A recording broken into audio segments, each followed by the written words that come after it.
Hello, welcome back to the Delicia.Ramphago podcast, and I am Delicia. In today's video, I have with me this lady from TikTok narrating why you should not date broke men. I know it gonna ruffle some feathers, but let's find out why she says that. But before I get into the video, could you please like, subscribe, and hit the notification bell so that you never miss any episode that I'll be posting in the future. With that being said, let's get into the video. Listen, young lady, a lot of these broke and poor guys are not in love with you. They are just managing you because you are what they can afford at the moment. Broke guys don't have choice.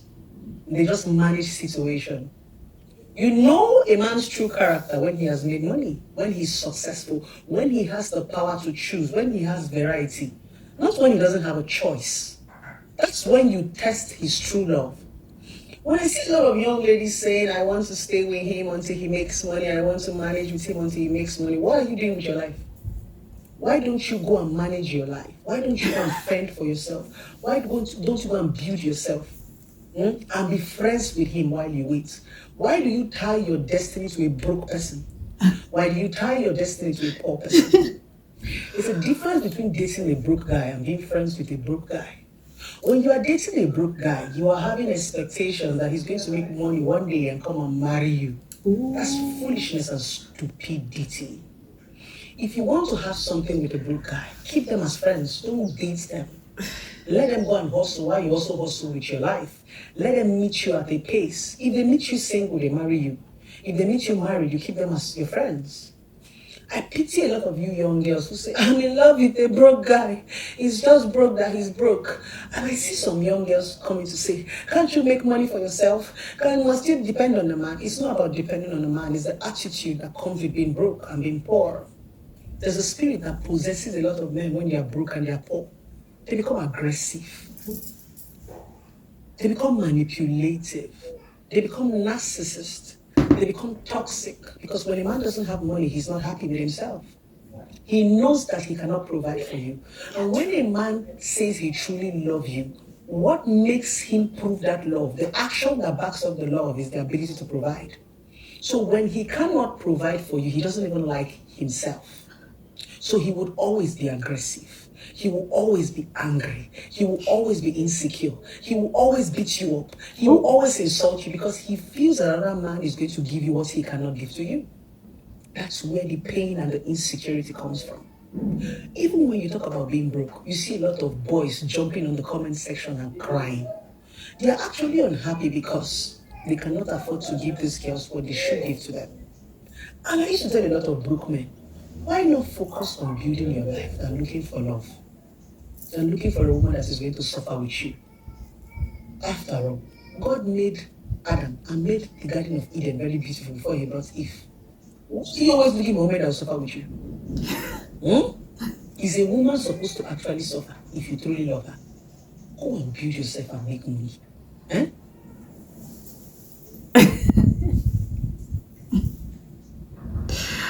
You heard for yourself.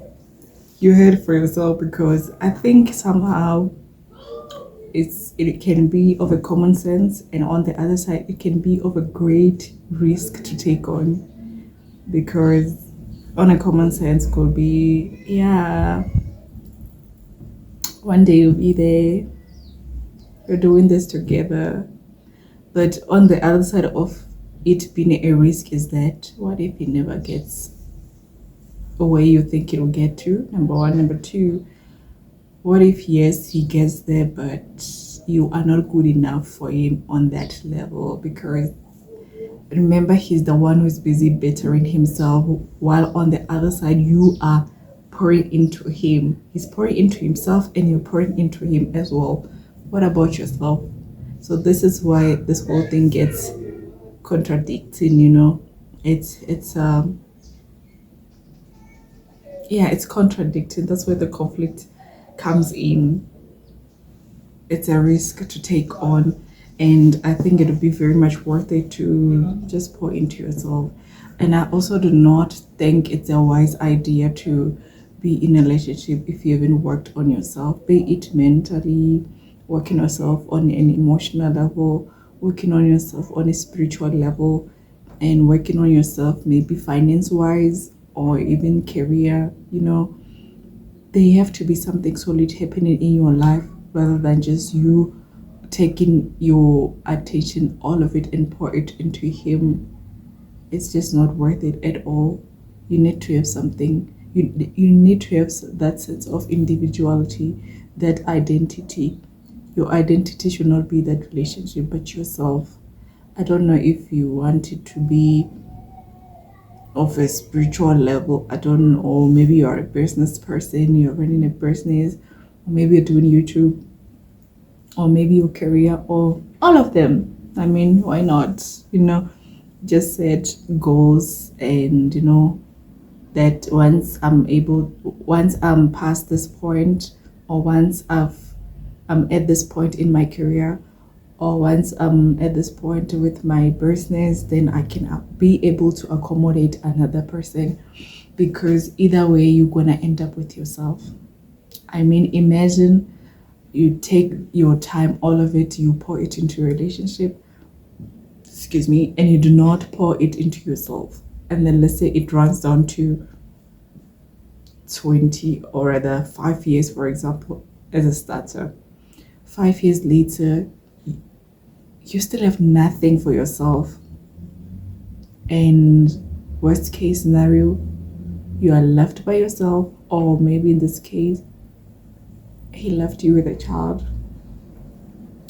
What are you gonna do? You see, now life is gonna look ugly. I always believe that, life is not ugly, or life is not hateful, or whatever the negative side of it you want to mention or say about it. It's not that way. It's you allowing it to be that way, or rather you making it that way. It's not that men are trash, men are hateful, da da da. It's you allowing those kind of men in your life. It's not all of them that are going to be of trash to you or heartbreakers, da da da. It's not all of them. It's you allowing them. You're just, out of all the bunch out there in the world, you just pick the worst, and you come here with, they are trash, blah blah blah, all those words. No, it's just you. There are many gentlemen out there. It's just you, and you must remember that you're gonna attract what you are. Trust me. And do not be fearful to be single or by yourself. You need to embrace that time in your life, because you can learn a lot. There's a lot you can do with yourself. Better yourself rather than going out there to look for distraction. Imagine. Just rethink it. It's not worth it at all. You need to reconsider. And the reason why I'm saying you need to know that you attract what you are is that in life we have seasons, we go through seasons in life, and you need to remember that just because I'm in a dry season, you're gonna attract thirsty people, and therefore it does not mean you need to allow them in your life. Yes, you attracted them, but therefore you need to remember that it's just seasonal. It's not the end of the world or the end of your life. And even if it was the end, do you want to end it with people make you feel miserable? No, definitely not. I doubt you want to end it that way. So that is why you need to embrace it rather than just settling into it. This is not the end. You need to remember that I want to be past this point. My vision is this, my goal is this. I'm not here there. It's a journey, remember. It's a journey. You move from this point to this point. So what's happening between this point? It's a lot, right? But remember, you want to end up at this point, from point A to point B. So there's a lot that can happen between those 2 points. So you need to remember that there's a lot of distraction that is going to come along the way, and it is your responsibility to get rid of them. Remember, remind yourself that this is not serving me to get closer to my goal, or this is not taking me further, like it's not helping me to reach my goal, but rather distracting me, taking me away. So it is your responsibility, because like literally no one is going to save you. Your life is your own responsibility. At any point of time, you have to do it yourself. No one's gonna save you. I'm repeating this. No one, like literally no one. And if it's about living a relationship or living something, whatever that is, you need, or maybe you want to do something, another thing you need to remember is that you will never be ready. Do it scared, do it not sure what you're gonna do there. Just do it. Do it, because beyond fear, it's freedom. Otherwise, these are just my 2 cents. Let me hear what you have to say in the comment section. Until then, let me love and leave you.